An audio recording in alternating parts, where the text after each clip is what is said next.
Para penumpang kami yang terhormat, mohon perhatian. Selamat datang dalam pesawat Isma Farsi dengan tujuan kawasan wilayah Batara, Jatim. Kami mohon Anda untuk tetap duduk sampai lampu tanda kenakan sabuk pengaman dipadamkan dan pesawat berhenti dengan sempurna pada tempatnya. Saat ini Anda bersama dengan Baswara.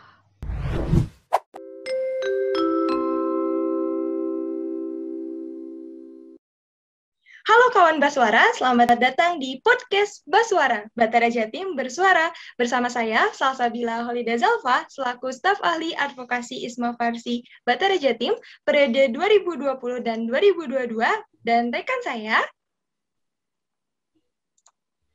Iya, bersama saya Rahayu Hardianti Antika sebagai Koordinator Wilayah Isma Farsi Batara Jatim periode 2020-2022.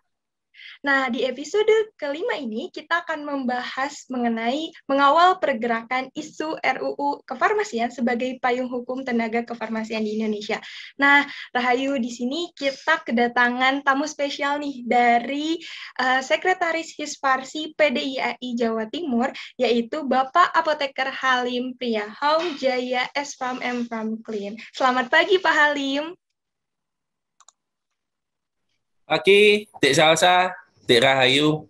Selamat pagi, Pak. Ya. Baik, mungkin langsung saja ke pertanyaan pertama. Sebelum kita membahas lebih lanjut mengenai topik yang akan kita bahas di episode kelima ini, mungkin sebelumnya kami ingin bertanya nih, Pak. Sebenarnya apa sih Hisparsi ini sendiri seperti itu, Pak? Oh, Hiswaksi ya. Jadi Hiswaksi ini adalah suatu seminat ya, seminat yang berada di bawah PDIAI ya. Jadi PDIAI atau PP Hiswaksi ya. Jadi PPIAI. Jadi mereka adalah sekumpulan apoteker yang memiliki minat pekerjaan yang sama, yaitu apa? Di rumah sakit ya. Jadi Hiswaksi itu singkatan dari Himpunan Seminat Farmasi Rumah Sakit Indonesia. Jadi itu adalah wadah bagi apoteker rumah sakit untuk belajar dan mengembangkan diri.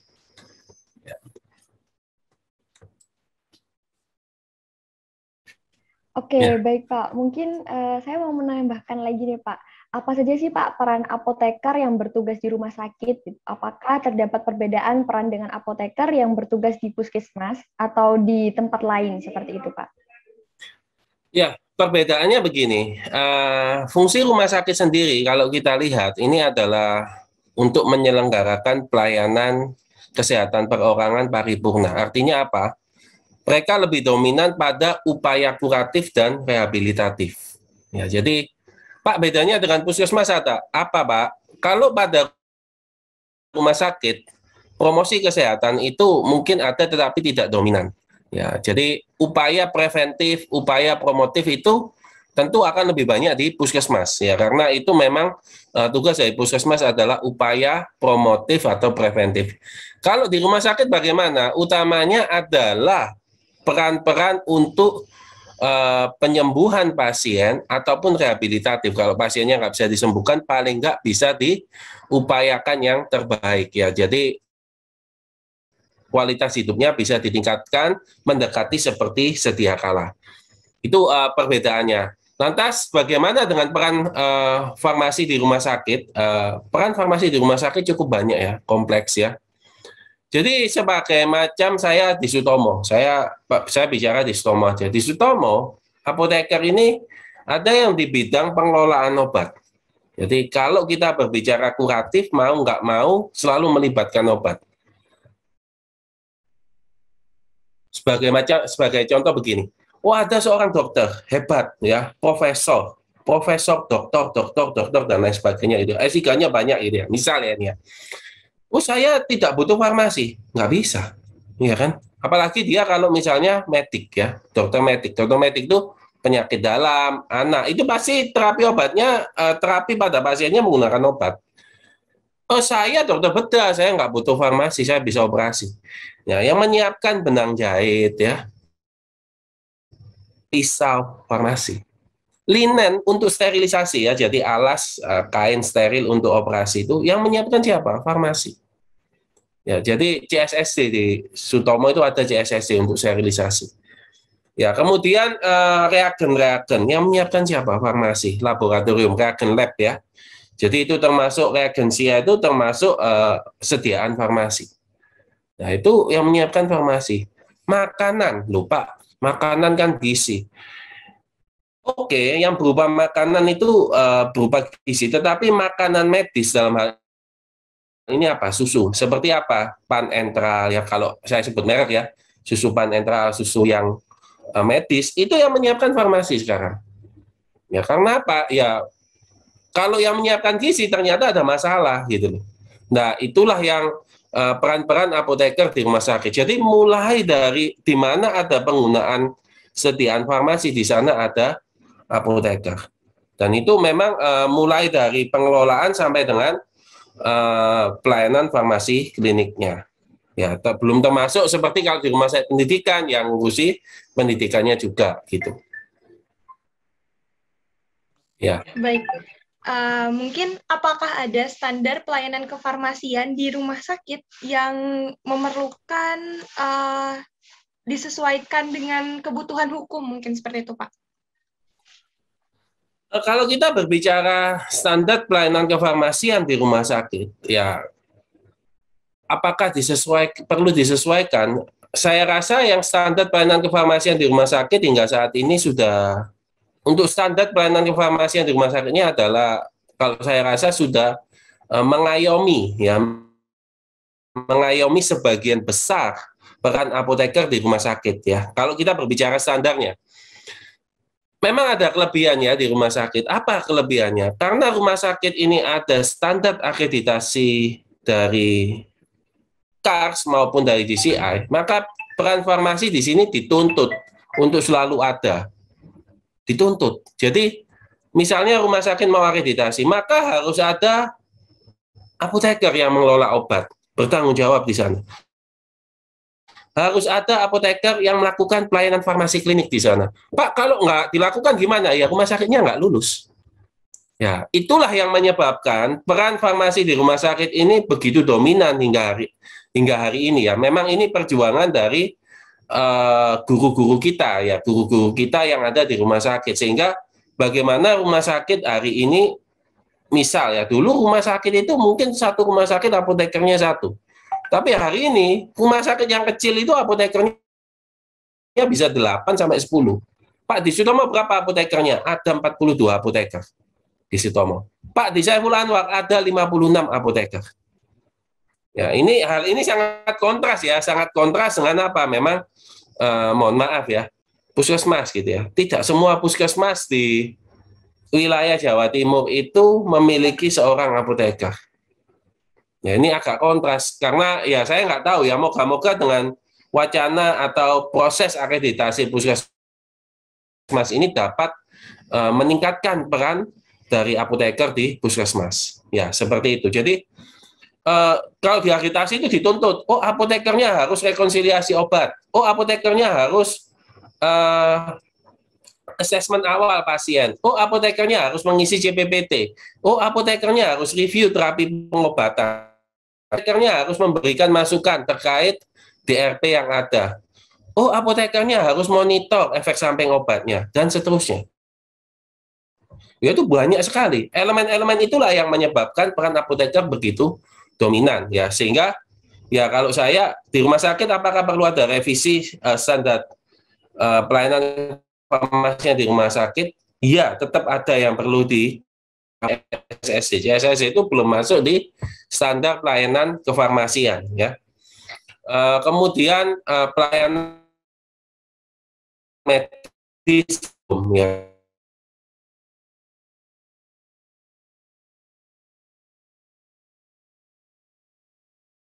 Ini sudah dari kacamata saya itu paling nggak memberikan perlindungan kepada apa teman-teman di rumah sakit dalam melaksanakan pekerjaannya, gitu.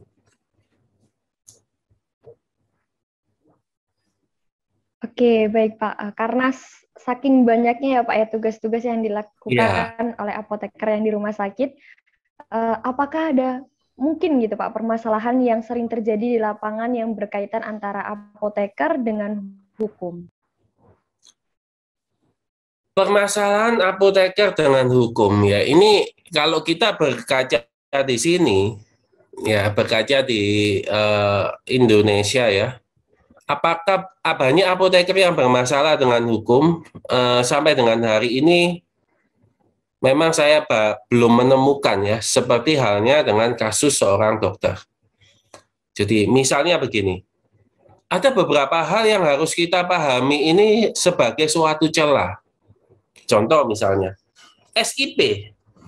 SIP saya, surat izin praktek saya di Sutomo, itu jam 7 sampai jam 15.30. Karena apa? Itulah jam kerja saya. Loh Pak, SIP, kalau kita berkaca dari aturan yang ada, SIP itu harus ada jamnya. Iya kan? Kalau ada jamnya, Pak, terus kalau ada pelayanan farmasi di luar jam 15.30, itu yang tanggung jawab siapa? At least unit farmasi saya itu bukanya sampai jam 7 malam. Ada masalah, sudah habislah saya. Ya, kalau ada pasien yang menuntut, habislah saya. Tapi ini juga tidak berlaku hanya untuk apoteker ya. Ini berlaku untuk dokter juga. Dokter anestesi itu selalu protes ya kan. Karena apa? Sewaktu-waktu dia bisa datang. Ada pasien kecelakaan. Ya, dia membutuhkan operasi, harus dianestesi. Ternyata pasiennya setelah dianestesi meninggal gitu ya. Kecelakaannya di jam berapa? Malam. Kira-kira dokternya bertanggung jawab nggak? Bertanggung jawab, jelas. Yang kedua, dia legal nggak melaksanakan praktek itu? Tidak. Ya, jadi kalau kita berkaca dari SIP, tidak. Karena apa? Tenaga kesehatan itu sebenarnya tidak bisa dibatasi jam prakteknya. Ya, tetapi ya inilah hukum di tempat kita. Ini nanti saya sudah ngomong, ini bisa menjadi bumerang. Ini sewaktu-waktu bisa jadi bumerang. Kalau ada masalah terkait jam praktek, ini bisa jadi bumerang. Ya. Kalau dulu surat izin praktek itu nggak ada jam prakteknya, nah itu lebih aman gitu loh. Yang penting pokoknya saya praktek di 3 tempat, atau dokter ya misalnya, kalau apoteker praktek di 2 tempat, selesai sudah. Ada masalah, dilihat, oh tetap ya, Anda punya izin praktek di sana sewaktu-waktu. Tetapi memang ya inilah kurang lebihnya peraturan yang lebih rigid itu akan menimbulkan celah yang lebih besar ya, sehingga ya kalau saya ya aturan itu jangan terlalu rigid kalau saya pribadi, karena kalau terlalu rigid ya itu tadi membuat masalah bagi kita, menjadi calon sumber masalah bagi kita. Kemudian Pak, apakah Bapak pernah melihat sebuah rumah sakit yang apotekernya bermasalah? Kita sering mengadvokasi. Saya misalnya contoh, ada sebuah rumah sakit ya, sebuah rumah sakit cukup besar di Sidoarjo. Ternyata dia kepala instalasi farmasinya bukan seorang apoteker, diganti seorang TTK. Ya, ini saya kan tidak bisa ya kita mengeneralisir bahwa TTK jelek, nggak bisa. Ini kan banyak ya anggota Isma Farsi yang di fakultas farmasi atau fakultas ilmu kesehatan yang belum memiliki prodi apoteker ya. Jadi beda saya dengan saya dulu ya. Kalau saya dulu jadi sarjana farmasi otomatis jadi apoteker, sekarang enggak. Kepala instalasi farmasinya seorang TTK. Loh Pak, kok bisa Pak? Ini yang perlu kita ingat ya. Ketika Anda nanti bekerja di rumah sakit, yang bisa order ya atau pembelian obat untuk pelayanan kefarmasian di rumah sakit itu adalah seorang apoteker. Misal Anda membuat surat pesanan kepada BPF. Kalau yang tanda tangan surat pesanan ini direktur rumah sakit, nggak akan dilayani. Nggak akan dilayani. Ya. Karena apa? Standar kan bahwa yang beli obat itu harus seorang apoteker. Penanggung jawab sediaan farmasi harus seorang apoteker. Ini di rumah sakit manapun. di rumah sakit manapun. Sehingga kalau nggak di rumah sakit, nggak ada apotekernya, nggak akan bisa order obat. Karena nggak ada order obat, tidak akan bisa pelayanan. Ya jaminan ya, karena apa? Pelayanan kesehatan itu 60%-nya obat. Itulah yang memberikan kelebihan bagi kita. Ya, jadi standar CDOP itu menjadi kelebihan bagi kita. Masalahnya ada beberapa, pada misalnya contoh rumah sakit yang di Sidoarjo yang saya sebutkan tadi. Pak, kok bisa Pak penanggung jawabnya TTK? Karena apotekernya dicopot ya, diganti TTK, apotekernya itu masih mau tanda tangan SP, tanda tangan surat pesanan. Berarti yang salah siapa? Ya, pertanyaan ya ini ya. Sudah gitu protes lagi ya. Ini saya dizolimi loh. Kamu kok dizolimi? Saya tanya lagi, rumah sakitnya melayani BPJS nggak? Oh iya, melayani BPJS. Ya, rumah sakitnya melayani BPJS. Omsetnya BPJS setahun apa itu sebulan berapa? Oh, sebulan itu sekitar 800 juta. Ya, omsetnya BPJS-nya sebulan sekitar 800 juta. Saya tanya lagi, yang melakukan klaim obat kronis yang tanda tangan siapa? Saya. Apotekernya. Loh, saya jadi bingung. Anda teriak-teriak dizolimi, tapi Anda mau. Iya kan? Nah, itulah yang harus dipahami. Nah, kejadian kalau nanti saya nggak mau kan saya dipecat. Loh, oke, Anda dipecat. Anda kalau takut dipecat, lakukan konsultasikan dengan organisasi profesi Anda. Ya dalam ini memang IAI sudah ngomong, kita serahkan ke Iswarsi karena Iswarsi yang lebih ahli di rumah sakit. Ya. Konsultasikan dengan organisasi profesi Anda. Saya bisa bantu untuk advokasi. Ya, jadi komunikasi dengan pimpinan rumah sakit itu bisa dibantu dengan apa? Organisasi profesi. Puskesmas gitu ya misalnya ya, puskesmas. Pak, di puskesmas, kok bisa Pak? Puskesmas nggak ada apotekernya, ada obatnya. Ini sebuah pertanyaan ini. Ya. Oh, ternyata order obatnya melalui dinas kesehatan. Siapa yang order? Orang apoteker di dinas kesehatan. Kan begitu. Kalau orang apoteker di dinas kesehatan itu mau melakukan itu terus ya sampai kapanpun, ya nggak perlu lah apoteker di puskesmas, ya kan? Karena apa? Bisa kok dari dinas kesehatan. Kan begitu. Ya. Profil-profil inilah yang perlu harus diadvokasikan ya di apa itu namanya diupayakan. Jadi misalnya advokasi melalui Balai Besar POM itu. Balai Besar POM itu kalau memeriksa ke suatu unit pelayanan kesehatan, misalnya ke klinik, misalnya ke puskesmas ya, itu selalu meminta, loh ada obat nggak di sini? Ada, di mana? Di sana. Siapa yang tanggung jawab? Oh TTK. Badan POM, Balai Besar POM selalu ngomong, loh kok nggak ada apotekernya? Harusnya kalau pelayanan farmasi kan harus ada apotekernya. Ya, ternyata kita belum ada apa itu namanya formasi untuk apoteker di puskesmas. Ya dibuatkan. Itu nanti Badan POM akan melakukan pemeriksaan rutin. Mana tindak lanjutmu dan seterusnya. Ya inilah hal-hal yang harus diupayakan oleh kita. Yang kedua, saya pernah ke sebuah daerah gitu ya. Di daerah tersebut memang agak terpencil. Cari apoteker itu sulit ya. Makanya apoteker itu banyak kumpul di Pulau Jawa, ya kan? Karena sekolahnya banyak di Pulau Jawa, kumpulnya di sini. Di sana cari apoteker setengah mati. Dia sudah ngomong saya di apa itu koran.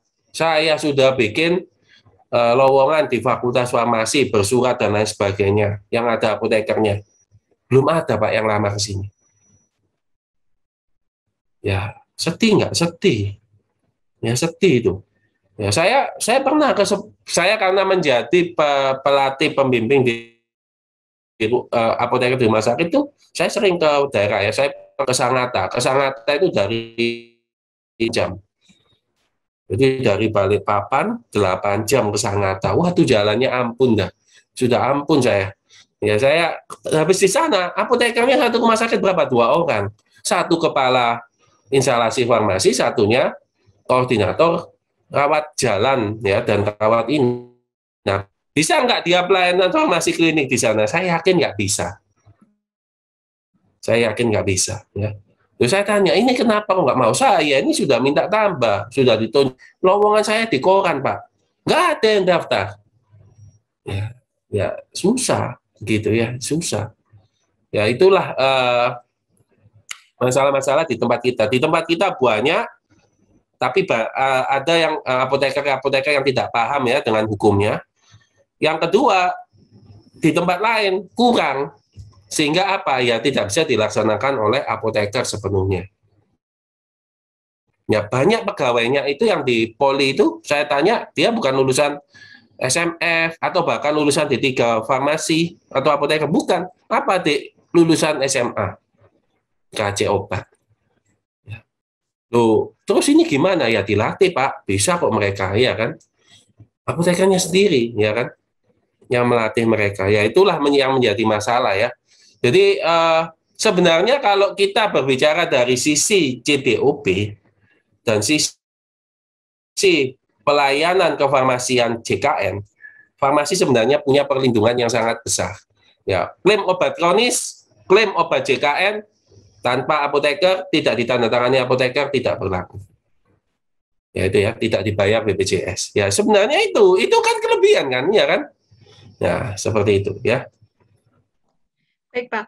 Mungkin semisal nih, apabila terdapat permasalahan yang berkaitan antara apoteker dengan hukum, apakah sekiranya dengan adanya RUU kefarmasian ini akan memperkuat begitu perlindungan dari apoteker sendiri, atau cukup dengan undang-undang yang selama ini ada saja, Pak?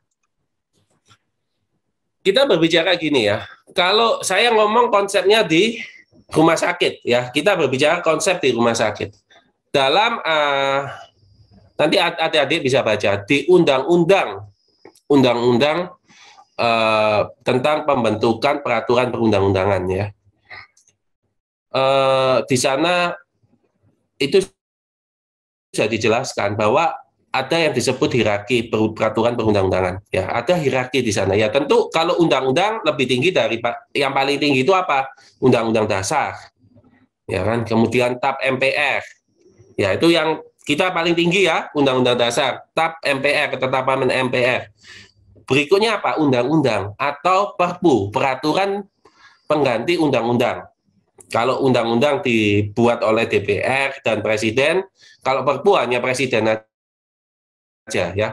Kemudian per PP, setelah dibawanya peraturan undang-undang itu PP, peraturan pemerintah. Di bawahnya lagi ada Perpres. Kemudian ada Perda, Perda provinsi dan Perda kabupaten kota. Artinya apa? Kalau kita memiliki undang-undang, ya maka kita punya peraturan yang sangat tinggi. Ya, kan nggak mungkin tuh bahas tentang pelayanan kefarmasian melalui TAP MPR, kan nggak mungkin. TAP MPR pelayanan kefarmasian nggak akan pernah ada Anda menemukan seperti itu ya kan, ngapain MPR bahas begituan ya, makanya kita upayakan undang-undang. Tetapi bukan berarti kalau nggak ada undang-undang yang lainnya itu nggak berlaku, bukan ya. Ada konsep yang lainnya, jadi ada yang namanya yang lebih tinggi mengalahkan yang lebih rendah. Yang kedua apa?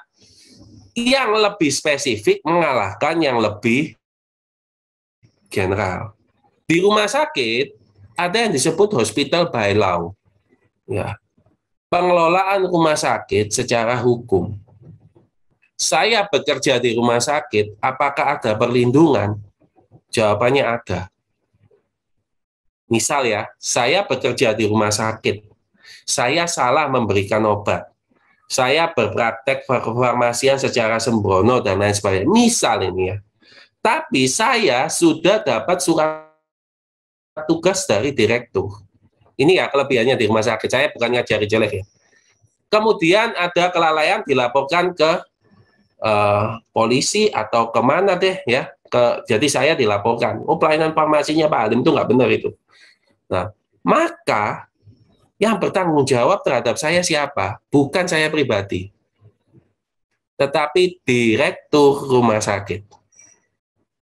Ya, jadi perlindungan pelayanan kefarmasian saya diberikan oleh siapa? Direktur rumah sakit yang bertanggung jawab.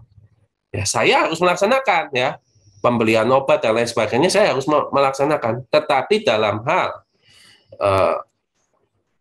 apa itu namanya, perlindungan saya dilindungi oleh direktur rumah sakit. Ya, itu kelebihannya ya. Pak, kalau di apotek gimana? Ya nggak ada. Ya apotek yang bertanggung jawab ya. Apoteker penanggung jawabnya kan begitu. Iya kan? Klinik gimana? Masing-masing profesi. Karena belum ada undang-undang tentang klinik yang mengatur bahwa direktur bertanggung jawab atas kelalaian tenaga kesehatan di rumah sakit. Belum ada. Ya, atau di klinik ya, direktur bertanggung jawab atas kelalaian tenaga kesehatan di klinik. Belum ada. Tapi kalau di rumah sakit itu ada. Jadi direkturnya yang tanggung jawab. Ya, jadi kalau ada apapun direkturnya yang tanggung jawab. Pak, tapi kalau misalnya ada pekerjaan yang di luar tugas dari direktur gimana ya? Itu tanggung jawab perseorangan. Misal ada perawat yang menjual obat, ada masalah dan seterusnya. Maka itu menjadi tanggung jawab siapa ya? Perawat tersebut. Karena nggak mungkin direktur mendelegasikan pelayanan kefarmasian kepada perawat, nggak mungkin. Ya, itu tidak mungkin. Jadi, apakah ada perlindungan? Ada.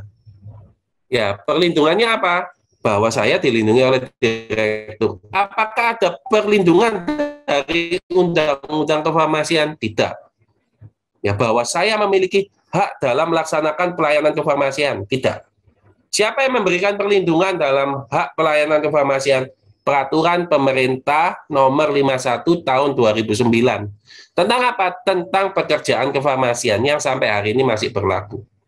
Pak, PP 51 itu kan banyak merugikan apoteker, tapi juga banyak untungnya. Contoh misal ya, contoh STR saya. Jadi saya ini apoteker ya. Hati-hati nanti, memang belum ya. Hati-hati nanti kalau ketika lulus apoteker pernah akan mendapat SCRA. Iya kan? Surat tanda registrasi apoteker. Itu pengakuan oleh negara loh itu. Anda diakui oleh negara menjadi apoteker yang diregistrasi. Ya, kalau di luar negeri namanya RPH, Registered Pharmacist. Ya, Registered Pharmacist. Jadi itu sebenarnya pengakuan dari negara bahwa Anda adalah seorang apoteker. STRA saya itu atas dasar apa? PP 51. Terbitnya STRA saya atas dasar PP 51. Sehingga ketika ada seseorang, ya memang di luar sana itu kan banyak ya, dari IAI, dari kelompok-kelompok non-IAI itu kan membuat bahwa PP 51 itu merugikan apoteker. Saya selalu ngomong ke mereka, saya juga diuntungkan dengan PP 51. Apa untungnya? SRA saya itu dari PP 51. Kalau coba bayangkan, kalau hari ini tidak ada PP 51. Pengakuan Anda dari negara, SRA itu dari mana? Zaman saya dulu, sebelum SRA, ada namanya SPSK. Surat penugasan dan surat keputusan untuk masa bakti apoteker. Sudah, itu aja. Ada nggak pengakuan dari negara? Nggak ada. SER kita itu kan pengakuan dari negara kan, iya kan? Siapa yang boleh berpraktek sebagai apoteker? Ya saya yang menjadi yang punya SERA itu. Nah itulah makanya kalau ada perlindungan hukum nggak, masih ada Pak. Tapi PP 51-nya sudah nggak sesuai dengan perkembangan zaman. Oke, ayo kita ubah. Oke, ayo kita upayakan, iya kan? Ayo kita upayakan. Tapi ya perlu diingat, memang sedih ya jadi apoteker ini ya. Misal contoh ya, kalau di rumah sakit, Pak Halim, kalau di rumah sakit itu peran apoteker di standar pelayanannya kan banyak. Standar pelayanan kefarmasian di rumah sakit. Tapi kalau di undang-undangnya gimana? Di undang-undangnya hanya seputar pengelolaan. Jadi kalau hati-hati buka ya, undang-undang rumah sakit. Undang-Undang Nomor 44 Tahun 2009 tentang rumah sakit. Tugasnya instalasi farmasi itu hanya pengelolaan obat. Pak, pelayanan farmasi klinik nggak ada di sana, nggak disebut. Ya. Sehingga apa? Oh, ini dulu-dulu itu ya sudah akreditasi rumah sakit, standar pelayanan farmasi yang di rumah sakit, tuntutannya. Ya kan? Dulu-dulu enggak. Ya, jadi akreditasi rumah sakit lah yang sebenarnya itu peluang besar kita gitu loh. Nah, ayo kalau Pak Halim gimana? Saya sendiri adalah anggota tim perumus ya, tim perumus naskah akademik RUU Kefarmasian dari PPIAI ya. Saya dari PPIAI. SK-nya baru keluar kemarin. Bagaimana pendapat Pak Halim? Banyak yang harus diubah memang. PP 51 itu pelayanan farmasi klinik itu hanya ditulis pelayanan resep dokter dan pelayanan informasi obat. Farmasi klinik itu hanya dua. Di standar pelayanan informasi rumah sakit ada dispensing sediaan steril, ada apa itu pemantauan terapi obat, monitoring efek samping obat dan lain sebagainya. Oh, banyak sekali. Tapi di Undang-Undang Rumah Sakit di PP 51 enggak, itu belum masuk. Ya, ayo kita upayakan itu. Tapi bukan berarti yang ada yang sekarang ini berarti kita tidak dilindungi hukum, tidak. Ya, kita tetap dilindungi hukum, ya. PP 51 lah yang menjadi perlindungan hukum dari kita. Buktinya apa? STRA saya itu dari PP 51. Kalau saya lihatkan STRA, nanti Anda lihat ya contoh-contoh STRA. Itu apa? Salah satunya konsiderannya adalah peraturan pemerintah nomor 51 tentang pekerjaan kefarmasian. Ya, itu konsiderannya salah satunya itu. Ya, SIPA saya juga sama PP 51. Ya, SIP saya. Itu ya, Tik ya. Jadi ada nggak perlindungan hukum? Ada. Ya, masih ada walaupun tidak sempurna. Ya. Baik, Pak. Apakah benar gitu Pak, kualitas dari sumber daya manusia dalam hal ini profesi apoteker dalam implementasinya di masyarakat berpengaruh pada perwujudan RUU Kefarmasian nantinya? Ini agak berat ya. Jadi ketika awal RUU Kefarmasian masuk di Prolegnas tahun 2019, ya ini kenyataannya ini ya. Ketika RUU Kefarmasian masuk di Prolegnas 2019, DPR RI kita itu sempat melakukan survei ke apotek. Ya kan? Banyak ditemukan ya apotek tidak, apotekernya tidak berpraktek. Ini kenyataannya. Yang ngomong siapa? Yang ngomong anggota DPR itu. Nanti Anda bisa browsing, ada anggota DPR yang seorang apoteker namanya Pak Khairul Anwar. Jadi anggota DPR RI kita itu ada dua, yang seorang apoteker namanya apoteker Dr. Andes Khairul Anwar, itu dari fraksi PKS ya, Partai Keadilan Sejahtera. Yang kedua ada Pak Melki, ya, Emmanuel Melki, itu dari fraksi Partai Golkar. Ya, itu dua orang itu. Yang dokter banyak ya, yang dokter kita kalah suara ya. Di DPR RI itu kalau sama dokter kita kalah suara. Makanya harusnya banyak apoteker yang nyalon jadi anggota DPR gitu ya. Misal ya ini ya. Nah, di sana sudah dikatakan sewaktu kita mau masukkan ini di dalam pembahasan di survei, ternyata apa? Banyak apoteker yang nggak ada, apotek yang nggak ada apotekernya. Apa yang disampaikan? Perlu diingat loh, undang-undang itu selain berisi perlindungan, itu juga berisi ancaman. Nggak bisa seperti PP peraturan pemerintah, ya yang cenderung lebih ke teknis ya. Undang-undang itu selain berisi perlindungan juga berisi ancaman. Apa yang disampaikan? Itulah ayo kita perbaiki dulu. Supaya apa? Supaya tidak ada, dengan adanya undang-undang kefarmasian ini, ada yang terkena sanksi-sanksi pidana. Ya, sampai sini paham ya. Jadi, apakah kualitas apoteker itu sangat menentukan? Iya, jelas itu. Mau nggak mau. Makanya IAI itu kan sekarang lebih gemes ya sama apoteker yang nggak pernah datang ke apoteknya dan lain seterusnya, itu gemes ya. Tapi ya IAI memang gemes karena apa? Ya dengan adanya itu RUU kefarmasiannya kan jadi lebih sulit. Siapa yang akan mendukung? Ya kan? Peran kita aja nggak pernah terlihat. Nah, beda dengan siapa? Beda dengan perawat. Perawat itu dulu di tahun sampai dengan tahun 2014 mereka nggak punya payung hukum sama sekali. Nggak ada peraturan pemerintah tentang pelayanan keperawatan, nggak ada. Sebelum 2014. Sehingga apa? Bagi mereka itu urgent. Mereka tidak punya STR, tidak ada pengakuan. Karena tidak ada STR, dia bukan tenaga kesehatan yang diakui negara kan. Tidak ada jasa, yang ada apa? Gaji.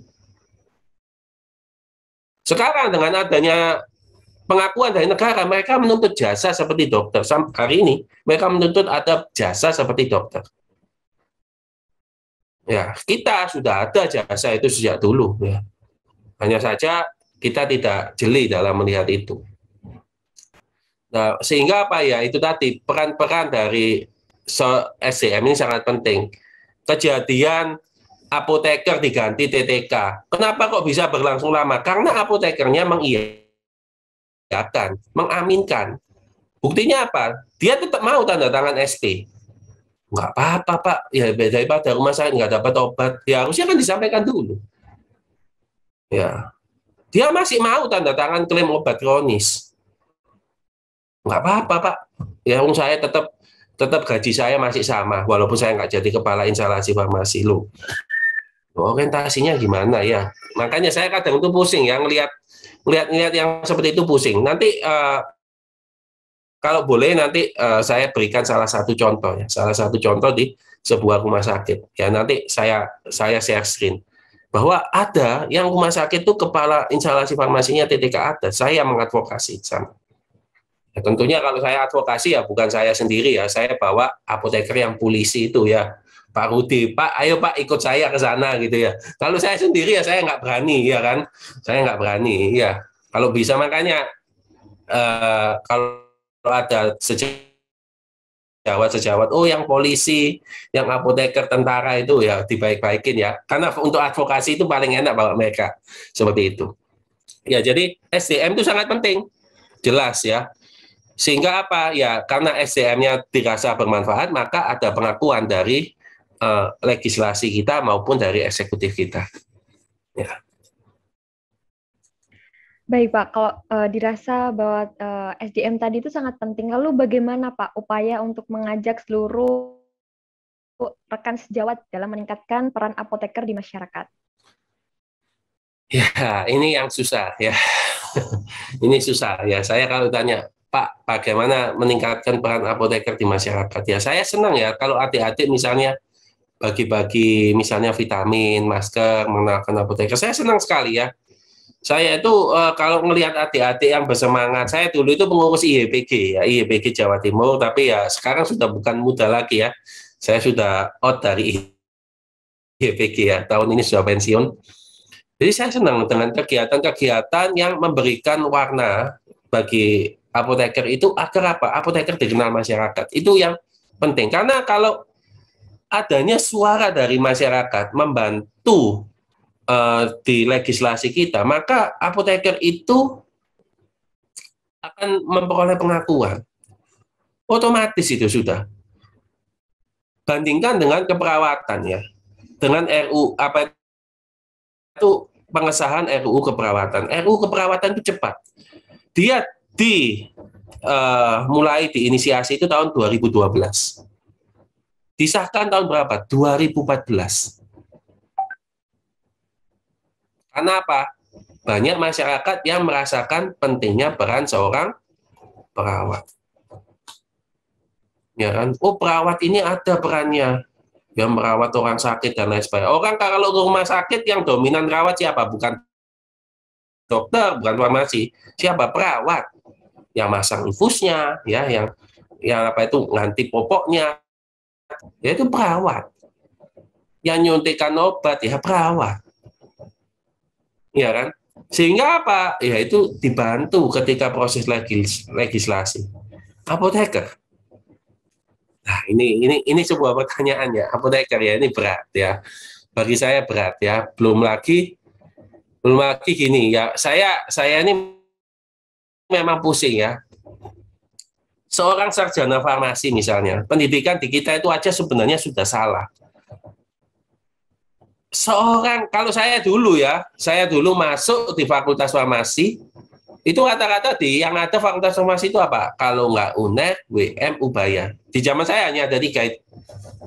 Masuk di Fakultas Farmasi, pasti menjadi seorang apoteker.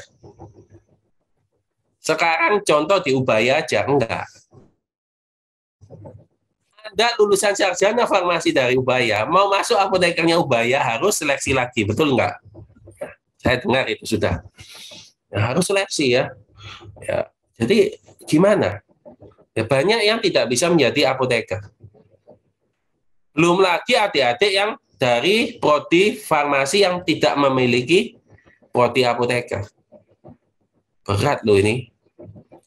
Nah, makanya diakomodir waktu itu di PP 51 itu, Pak, di luar Jawa itu banyak yang punya prodi farmasi aja, nggak punya apotekernya. Ya makanya lulusan sarjana farmasi bisa jadi TTK. Padahal kalau kita lihat kurikulumnya, apakah sarjana farmasi itu praktek? Ada kuliah praktek seperti apa? TTK yang dari Ahmadiyah Farmasi, D3 Farmasi, nggak ada. Yang ada praktek itu di mana? Profesi apoteker. Ya inilah carut marut ya. Dengan nanti adanya apa itu namanya RUU kefarmasian, saya khawatir yang lulusan sarjana farmasi ini nggak bisa apa-apa. Karena kalau kita mengacu pada Undang-Undang Pendidikan Tinggi, misalnya ya PP 51 ini dihapus, seorang sarjana itu nggak akan bisa jadi profesi. Nggak akan bisa. Kalau nggak bisa jadi profesi, jadi TTK nggak bisa, jadi apoteker nggak ada sekolahnya. Terus gimana, Pak? Pusing kan? Ya, yang di Salsa bersyukur ya bisa di Brawijaya ya ada prodi apoteker. Dan kalau di Brawijaya saya tahu sendiri sebagian besar lah, mayoritas dari prodi S1 pasti diterima di apotekernya Brawijaya. Tapi itu tidak berlaku untuk di kampus yang lain. Mereka harus mencari sendiri, bahkan sampai yang ke Jawa Tengah, ke Jawa Barat ya, itu mereka harus cari ke sana. Ya bersyukurlah kalau Anda nanti bisa melanjutkan ke apoteker. Ya jadi ya ini sebuah masalah mengenai SDM kita ya. Semoga nanti bisa diselesaikan oleh organisasi profesi maupun kesadaran individu masing-masing ya. Gitu. Baik, Pak. Nah, terkait dengan draft dari RUU Kefarmasian, sebenarnya apakah dari rekan sejawat apoteker sendiri ini sudah mengetahui dan mendapatkan draftnya sendiri, Pak? Jadi draft RUU Kefarmasian itu ada draft yang pertama. Yang pertama itu tahun berapa? 2019 atau 2020 ya. 2019 sama tahun 2020. Itu yang diterbitkan oleh IAI. Ya, IAI. Kemudian di tahun 2020 kemarin itu ada draft yang dibuat oleh siapa? Yang dibuat oleh organisasi non-IAI ya. Jadi yang langsung diserahkan ke Pak Melki waktu itu. Yang ketiga yang tahun ini itu adalah RUU Kefarmasian dan Ketahanan Farmasi Nasional. Jadi kenapa kok demikian Pak? Ya itu punya Pak Nurul Fala itu bercerita ke saya, kenapa kok harus dengan ketahanan farmasi nasional? Jadi Pak Nurul ini kan dulu juga anggota DPR ya, dari fraksi PAN ya. Jadi Pak Nurul Fala ini dulu anggota DPR juga dari fraksi PAN. Dia mengatakan, kalau kita tidak memasukkan klausul ketahanan farmasi nasional, ini tidak ada keuntungan buat negara. Sehingga apa? Hampir sulit untuk digolkan. Ya, dengan mudahnya ya, contoh, RUU Kefarmasian di tahun 2019 sudah kita susah-susah masukkan di program legislasi nasional. Ternyata apa? Tidak jadi dibahas. Hanya karena alasan sepele. Kalau ada ketahanan farmasi nasional, ini akan menjadi isu yang strategis apa? Kemarin Pak Jokowi kan bilang, kalau ternyata obat-obat kita itu banyak yang impor. Kalau tidak dikasih, kalau obat-obat kita impor ini kan berarti ketahanan obat kita ini jelek. Maka harus ada undang-undang yang melindungi ini. Ya kita misal ya, kita berkaca di Indonesia aja. Benang jahit impor, jahit untuk operasi ya. Kemudian sepet impor. Silakan ya, Terumo itu impor itu, Terumo, HD, One Med, semua itu impor. Indonesia apa? Cuma rakit. Masker yang kemarin jadi masalah. Bahan melblon untuk masker impor. Ketika melblonnya nggak ada, apa yang terjadi? Masker sulit di mana-mana. Itu yang membuat Pak Jokowi jadi concern kan. Oh kenapa? Oh ternyata apa itu banyak kita yang impor. Obat impor, ini impor, antivirus impor. Terus gimana perannya industri dalam negeri? Nah, inilah yang diangkat oleh PPIAI di tahun 2021. Ya, jadi bagaimana kita juga mampu memberikan ketahanan farmasi nasional itu tadi, obat-obatan tidak diimpor ya, kalau bisa dibuat sendiri. Ini nanti kalau itu bisa terlaksana ya dengan adanya RUU Kefarmasian dan ketahanan farmasi nasional, maka adik-adik itu lowongan pekerjaan di bidang industri akan jauh lebih tinggi lagi nanti. Seperti di rumah sakit, saya yakin ya. Karena apa? Membuat sepet akan diutamakan produk dalam negeri. Membuat obat akan diutamakan produk dalam negeri. Iya kan?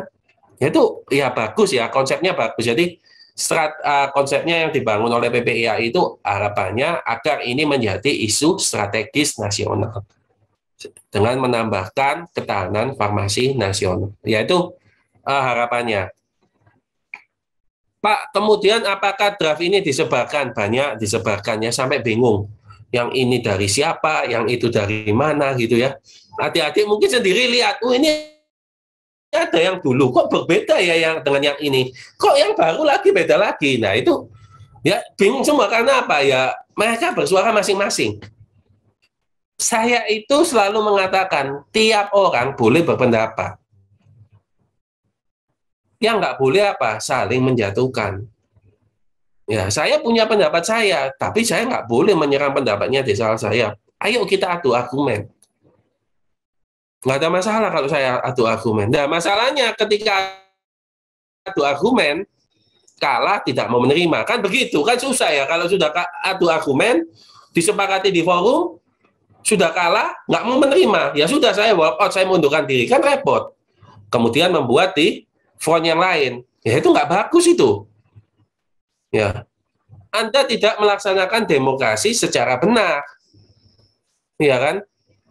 Ayo kita beradu pendapat. Jadi adu argumen itu sesuatu yang lumrah. Ya, adu argumen itu sesuatu yang lumrah. Jadi jangan berpikir, oh nanti saya kalau mendebat Pak Halim saya salah. Enggak. Anda boleh mendebat saya hari ini. Hari ini boleh didebat saya. Tapi ya itu tadi, ayo kita beradu argumen yang santun. Nah, inilah yang menyebabkan banyak draft RUU Kefarmasian yang keluar.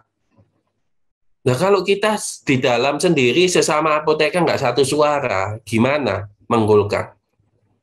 Kalau ditanya sama DPR, saya mau bahas yang mana? Yang draft 1, draft 2, atau draft 3? Bingung tuh anggota DPR. Waduh, daripada bahas yang mana bingung, nanti dibahas satu-satu nggak kelak-kelak, kita bahas undang-undang yang lain. Wah, tambah rugi lah kita.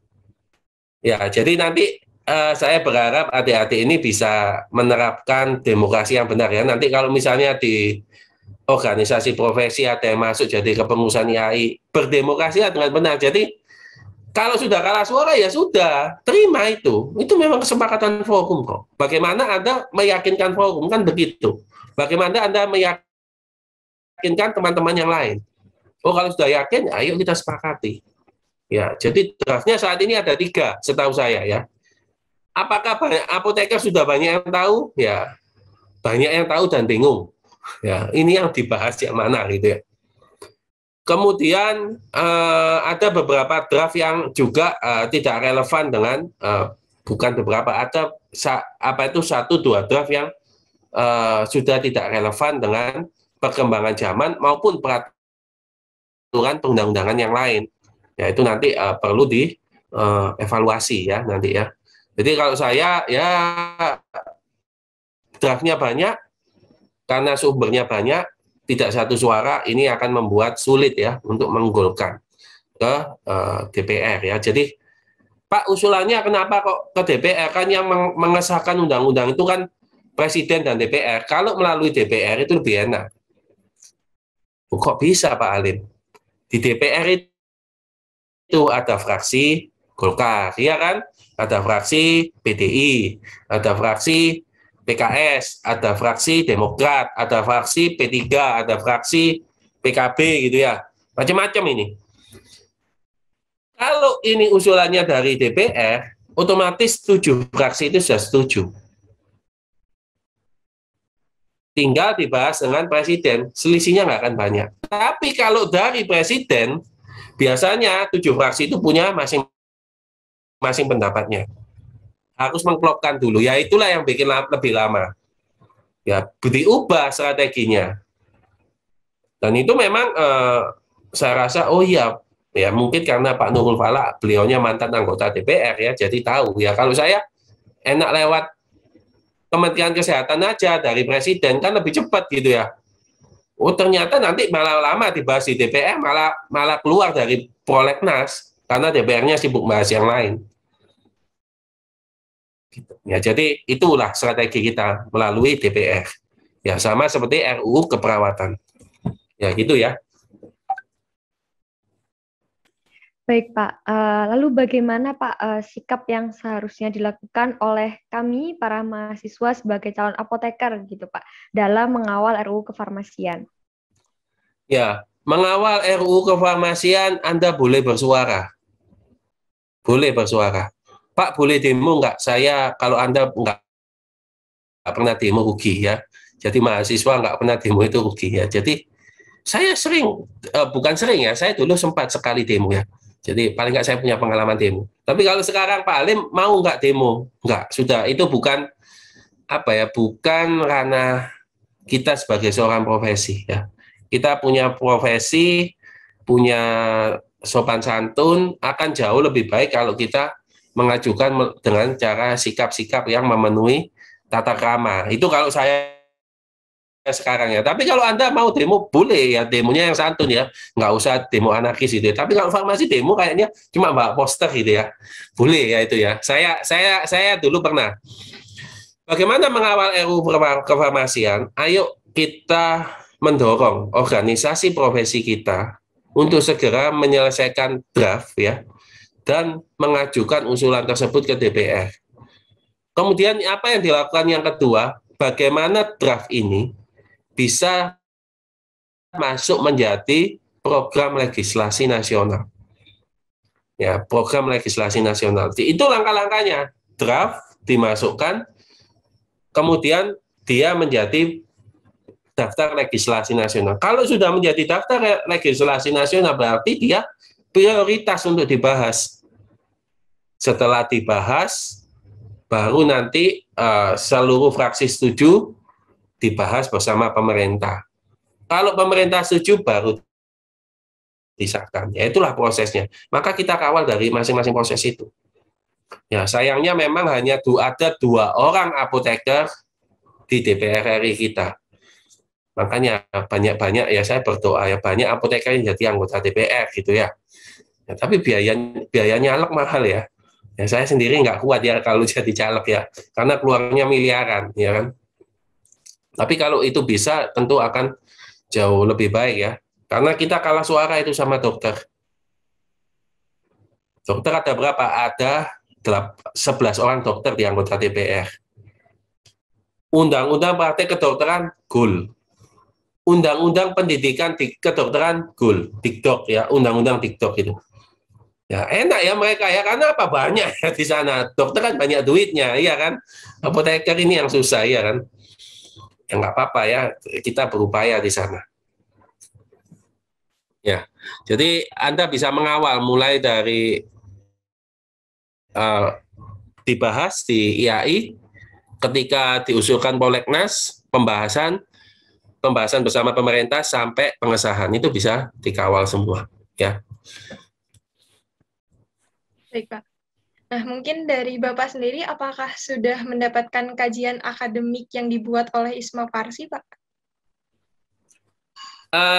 Kajian akademiknya ISMA Farsi saya masih malah belum punya. Saya malah belum punya. Mungkin nanti saya kirimkan seperti itu ya, Pak. Nanti mungkin bisa ya, boleh, minta ya. pendapatnya dan tanggapannya seperti itu, Pak. Ya, saya malah belum punya ya. Karena saya yang punya itu yang dibuat oleh IAI, pertama di tahun 2019, dibuat oleh FIB di 2020, dan yang sekarang yang terakhir ini dibuat oleh IAI lagi. Jadi ada 3 draft RUU kefarmasian yang masing-masing draft itu menurut saya ada masalah ya, Jadi saya kemarin sudah mengatakan ya harusnya memang ada perubahan di sistem kita, bukan diusulkan melalui undang-undang, tetapi sistem di apoteker sendiri yang harus diubah. Ya, is oke lah, nggak ada masalah ya itu ya, kurang lebih. Ya. Baik, Pak. Lalu bagaimana menurut Bapak, masih adakah harapan bagi RUU kefarmasian untuk segera dibahas di Prolegnas prioritas tahun 2022? Apakah ada kemungkinan bahwa RUU kefarmasian akan ditolak lagi? Jika iya, kira-kira apa ya Pak penyebabnya gitu? Ya, jadi begini ya, apakah bisa dibahas di Prolegnas 2022? Ya, saya berharap bisa. Harapan saya ya itu harapan saya. Pak, tapi apakah itu nanti bisa tercapai? Ini kita, makanya PPIAI tadi menambahkan ketahanan, sehingga ini bisa dianggap dalam tanda kutip menjadi sebuah sebuah isu strategis nasional, bahwa farmasi di Indonesia itu sangat tergantung dari luar negeri. Perlu dibuat payung hukumnya. Ya, itulah harapannya dengan menambahkan ketahanan farmasi nasional. Pak, apakah itu nanti bisa dibahas di tahun 2022? Saya nggak mau mendahului takdir ya. Saya nggak mau mendahului takdir. Jadi saya sudah menyampaikan kepada PPIAI, ayo kita upayakan ini masuk ya. Memang undang-undang ini agak sulit ya, karena apa? Ya itu tadi pembahasannya antara pemerintah dan DPR. Beda dengan peraturan pemerintah. Kalau peraturan pemerintah itu usulan dari kementerian, ya kementerian itu nanti pun tinggal dibahas bersama beberapa kementerian, sah, sudah langsung ditandatangani presiden, selesai, nggak pakai DPR. Kalau undang-undang nanti dibahas oleh DPR, ya kan, dibahas oleh pemerintah. Dari pemerintah pun itu bukan Kementerian Kesehatan aja, bukan. Ya, paling nggak ada. Jadi kalau undang-undang itu melibatkan 8 kementerian. Jadi bukan hanya Kementerian Kesehatan ya, itu pembahasannya ya panjang. Tapi kalau peraturan pemerintah hanya 3 kementerian, ya itu lebih enak ya. Jadi ya, apalagi contoh semacam Undang-Undang Cipta Kerja, ya kan, tahun 2019 kan, itu yang masuk Prolegnas yang dibahas sampai kontroversial itu oleh DPR ya, Undang-Undang Cipta Kerja itu lebih dari 8 kementerian itu setahu saya. Yang mulai dari kesehatan, perdagangan, perindustrian, ya, ekonomi, ya itu pendidikan, ya, karena kan pendidikan juga diatur di sana. Ya itu penelitian, ya itu melibatkan multi kementerian, ya itu tentunya akan lebih panjang lagi. Saya nggak berani mendahului takdir, tapi saya bersama anggota dari PPIAI berupaya itu supaya bisa masuk Prolegnas 2022. Ya, kita berupaya ya. Saat ini ketua tim ad hoc RUU kefarmasian adalah apoteker Dr. Andes Khairul Anwar. Yang saya sampaikan tadi ya, beliau apoteker, anggota DPR dari fraksi PKS. Ya, moga-moga beliau bisa membantu untuk menggolkan RUU kefarmasian dan ketahanan farmasi nasional. Ya, seperti itu. Baik, Pak. Tadi kan Bapak sempat menyinggung bahwa draft RUU Kefarmasian yang beredar ini ada kekurangannya. Bagaimana nih menurut Bapak, apa saja yang perlu dibenahi dari draft yang beredar tersebut, Pak? Yang pertama adalah yang perlu dibenahi mengenai praktek kefarmasian, definisi praktek kefarmasian. Ya, ini perlu dibenahi ya. Mohon maaf, saya katakan ya dengan belak-belakan ya, ada beberapa catatan yang kekurangan, yang merugikan apoteker. Contoh, alat kesehatan kalau Anda belajar ya, alat kesehatan itu kan sebenarnya tanggung jawabnya farmasi kan.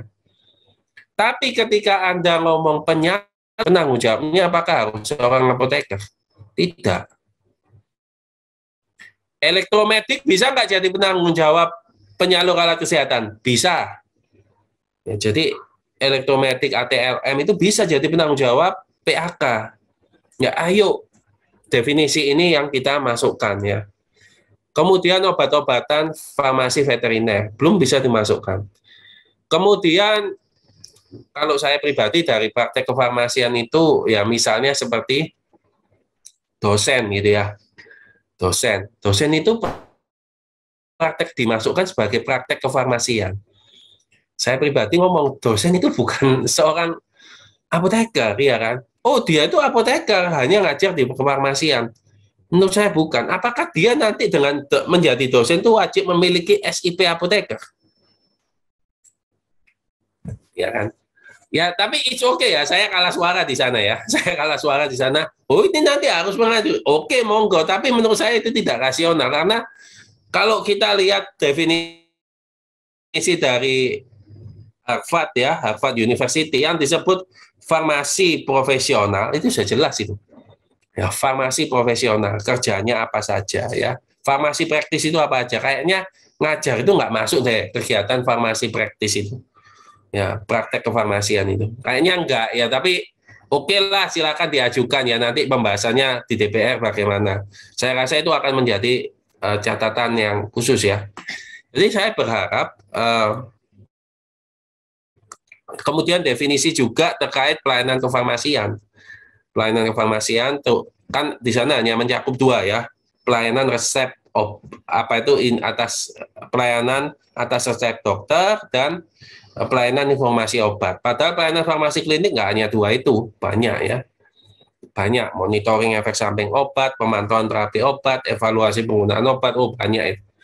Nah itu perlu diperbaiki dan usulan-usulan itu sudah disampaikan saya rasa di dalam forum, nanti tinggal dilihat ya yang draft akhirnya seperti apa nanti yang keluar. Yang penting apa? Yang penting ini bisa bermanfaat ya bagi apoteker pada khususnya maupun masyarakat pada umumnya. Jadi harapan saya seperti itu, serta memberikan rasa perlindungan yang lebih bagi apoteker. Jadi nanti PAK itu penanggung jawabnya siapa? Oh, harus apoteker. Misalnya kan begitu kan. Itu kan lebih menyenangkan ya kan bagi adik-adik. Jadi bisa belajar apa itu tentang ECG gitu. Alat ECG itu penanggung jawabnya bukan apoteker. Dia masuk alat kesehatan, penanggung jawabnya elektromedis. Saya sendiri nggak tahu kok bisa seperti itu ya. Saya pernah ribut dengan sebuah PBF. Karena apa? Ternyata penanggung jawab PBF tersebut bukan apoteker. Saya nggak mau beli dari Anda. Karena apa? Nggak ada apotekernya. Mana SIP? Nggak ada. Tapi di surat penyalur alat kesehatannya tertulis penanggung jawabnya AMD. AMD fisioterapi. Saya jadi bingung. Kok bisa ya ahli media fisioterapi jadi penanggung jawab PAK? Oh ini elektromedik Pak. Boleh diperbolehkan oleh Kementerian Kesehatan ya. Ya sudah ya. Ya saya nggak bisa apa-apa. Saya itu kan berharap kalau bisa saya itu beli dari sesama sejawat apoteker ya kan. Ternyata ya itu memang masalah ya. Ayo kita berjuang di sana nanti. Ya seperti itu ya. Kalau soal TTK gimana ya? Ini ada sejawat itu yang sudah nulis. Harusnya TTK itu nggak masuk di sana. TTK nggak perlu begini dah. Saya jadi bingung ya. Nah terus yang ngajar TTK itu loh siapa? Saya ini termasuk yang mengajar para calon tenaga teknis kefarmasian. Nah, kalau dia nggak dilindungi juga melalui undang-undang ini, terus bagaimana? Oh, banyak ketika dia mengambil profesi apa itu lahan pekerjaannya apoteker gitu. Ya itu kan dibahas terus. Nah, kalau Anda ngomong ke teman-teman yang dari S1 misalnya, yang prodi yang nggak memiliki apoteker, apakah mereka nanti nggak kasihan kalau harus semua apoteker gitu? Toko obat itu harusnya nggak ada, obat itu harusnya apoteker. Enak Anda ngomong gitu. Itu TTK itu hanya membantu apoteker, pembantu. Ya, saya ngomong TTK itu bukan membantu, dia itu profesi. Apa pekerjaannya? Pelayanan teknis. Apoteker, pelayanan ahli. KKN ini kan begitu kan. Jadi apoteker itu tenaga ahli. Artinya apa ya? Konsepnya itu pengembangan keahlian. Jadi konsep berpikirnya mereka sudah lebih daripada TTK, kan begitu. Ya, jadi kalau konsep TTK-nya dihapus dan lain sebagainya, saya tidak setuju. Mohon maaf, saya tidak setuju. Jadi tetap ya TTK ini sejawat kita, harus kita lindungi juga ya, kita ayomi bersama di dalam RUU kefarmasian ya. Jadi jangan sampai RUU kefarmasian ini merugikan profesi yang lain termasuk TTK. Perlu diingat ya, saya gurunya TTK juga ya. Banyak murid-murid saya yang TTK. Seperti itu. Baik Pak, karena tadi sudah dijelaskan sangat luar biasa sekali dari Pak Halim. Mungkin ini pertanyaan terakhir Pak, karena sebentar lagi kan kita ada World Pharmacist Day atau WPD. Adakah harapan dan pesan bagi rekan sejawat apoteker dan untuk kami para mahasiswa sebagai calon apoteker? Ya, apa pesan saya? Pesan saya jadi apoteker yang jangan sampai apoteker atau mahasiswa yang seperti katak dalam tempurung. Ya, konsepnya berpikirnya itu egosentris. Egosentris itu mementingkan diri sendiri. Pokoknya semuanya harus apoteker. Ya, saya pribadi menyatakan ya ini. Di RUU kefarmasian itu ada klausul bahwa apoteker boleh melakukan pelayanan pelayanan obat keras tanpa resep dokter. Itu diperjuangkan oleh teman-teman apoteker. Pak Halim, itu menurut Pak Halim gimana? Oke, itu menguntungkan kita, iya. Tapi kira-kira itu membuat konflik nggak? Akhirnya apa? Dokternya ngomong, ya sudah, kalau gitu saya boleh dong nyimpen obat dan jual obat. Loh, iya kan? Itu ngomong gitu. Lah kalau apoteker boleh melayani obat keras, itu ngomong, ya sudah, kalau gitu saya boleh dong jual obat gitu di praktek saya. Gimana? Susah ya? Ya. Jadi artinya ya kita kurang lebih lah, kita jangan berpikir egosentris semuanya untuk apoteker itu harus. Contoh yang lain, ada sih salah satu draft apoteker itu mintanya STR itu berlaku seumur hidup. Anda setuju nggak STR seumur hidup? Nggak perlu 5 tahun diperbarui. Setuju nggak Anda? Saya pun setuju ya, saya setuju. Pertanyaannya sekarang kalau kita berbicara kualitas gitu ya. Apakah misal ya, apakah saya apoteker yang tidak pernah praktek selama 10 tahun, kemudian ketika saya berpraktek, tiba-tiba langsung saya berpraktek di rumah sakit, apakah saya paham dengan konsep pelayanan kefarmasian yang terbaru? Tidak pernah praktek selama 10 tahun. Atau begini, ini apoteker tidak terlalu terasa ya. Dokter bedah kepala leher misalnya. Dia spesialis bedah kepala leher gitu ya. Tapi dia tidak pernah operasi selama 10 tahun. Anda mau nggak ketika Anda sakit tiroid dioperasi oleh dokter tersebut? Kenapa dok kok nggak pernah praktek selama 10 tahun? Oh, tangan saya tremor, saya kena Parkinson gitu ya. Tapi sekarang Parkinson saya sudah membaik. Ya sekarang saya kayaknya bisa dioperasi. Mau nggak Anda jadi pasiennya? Tidak, Pak. Ya nggak mau. Ya makanya itulah STR yang berlaku seumur hidup. Ya, saya pun ingin seperti itu, tidak perlu 5 tahunan memperpanjang. Tapi kita harus rasional di sana. Ya. Jangan berpikir egosentris. Saya mau pelayanan obat keras nggak perlu resep dokter. Saya ingin itu dilindungi oleh undang-undang. Nah, kalau dokternya ngomong saya juga kepingin bisa jualan obat di praktek saya. Gimana? Iya kan? Loh, iya kan? Loh, Anda hidup tidak dengan sendirian loh, Anda dengan profesi yang lain. Ya, apa yang bisa kita perjuangkan? Ayo kita perjuangkan. Kalau PAK harus apoteker, ayo saya dukung. Oh, kompetensi apoteker itu nggak tahu ECG, kita bisa belajar, iya kan? Yang penting definisi alat kesehatan itu sudah ada di dalam tanggung jawabnya apoteker. Ya. Atau kalaupun ada, oh harus ada elektromediknya. Elektromediknya di bawah apoteker. Ya, menjadi seorang ahli yang berada di bawah kendali seorang apoteker. Saya dukung itu. Ya, jadi kita dalam mengajukan suatu peraturan itu harus yang rasional dan jangan ego, jangan egois ya. Jangan seperti tadi, oh saya minta begini, saya minta begitu. Apoteker itu tidak perlu diawasi gitu ya. Apoteker tidak perlu diawasi. Mana? Jangan obat beras saja diawasi ya kan. Apa itu diawasi? Ya kan, kalau nggak mau diawasi ya jadi negara liberal kan begitu. Mau negara liberal aja kayaknya undang-undangnya ada ya, diawasi juga kok ya. Gitu. Jadi ya kita jangan egois. Kemudian ada tenggang kasa ya dengan profesi yang lain. Dan ayo kita berperan di bidangnya masing-masing menjadi seorang apoteker yang istilahnya itu dikenal oleh masyarakat, yang punya peran di masyarakat ya. Jadi misalnya Pak Alim jadi relawan di rumah sakit COVID, ada nggak honornya? Nggak ada. Pak Alim kok mau? Ya dapat capek gitu ya. Karena apa? Ya pengabdian. Karena pengabdian, ya kan? Ya kalau relawan saya dapat honornya, tapi kalau saya enggak. Ya kan? Ya karena pengabdian, ya nggak apa-apa lah. Oh tidak dapat honor, ya nggak apa-apa pengabdian.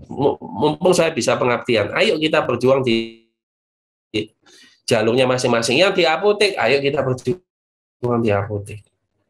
Ya. Yang di rumah sakit, ayo di rumah sakit. Yang di klinik, di industri, ayo di sana. Ya, bagaimana dengan adik-adik yang di kampus? Ayo belajar yang benar. Ya, jadi jangan SO studi oriented jangan ya, tapi juga aktif ya, aktif di kegiatan. Paling enggak, Pak saya ini nggak sempat jadi masuk organisasi ya sudah Anda ikut tutorial misalnya seperti itu. Ngajari adik-adik kelas ya, tutor ya, itu kan bagus kan, mengajari calon apoteker menjadi lebih pintar, iya kan? Ya, ayo kita berjuang di sana ya. Jadi itu pesan saya untuk menyambut WPT ya, World Pharmacy Day. Moga-moga kita nanti menjadi semakin dikenal masyarakat, peran-perannya tampak, dan RUU kefarmasian ini saya berharap ya, saya berharap pribadi ini bisa cool. Tetapi bukan berarti RUU kefarmasian ini segalanya, tidak. Ya itu bukan segalanya. Ayo kita perjuangkan iya, tapi bukan berarti tanpa RUU kefarmasian kita tidak bisa berpraktek. Tetap kita bisa berpraktek dengan peraturan perundang-undangan yang ada. Ya, gitu ya, Dik ya. Ya Pak, amin, amin, amin. Ya. Semoga tercapai ya Pak harapan-harapannya seperti itu. Baik, mungkin karena sudah di penghujung pertanyaan juga seperti itu. Terima kasih kepada Bapak Halim yang sudah meluangkan waktunya untuk datang ke podcast Baswara. Nah mungkin untuk kawan-kawan Baswara jangan lupa untuk follow Instagram @ismafarsi_Batara_Jatim dan nyalakan notifikasinya untuk mendapatkan informasi terbaru dari kami. Sekian dari kami, sampai jumpa di episode selanjutnya. Terima kasih sudah mengudara bersama kami, kawan Baswara. Bersama kami. Terima kasih telah mengudara bersama kami. Sampai jumpa di lain kesempatan dengan Baswara selanjutnya.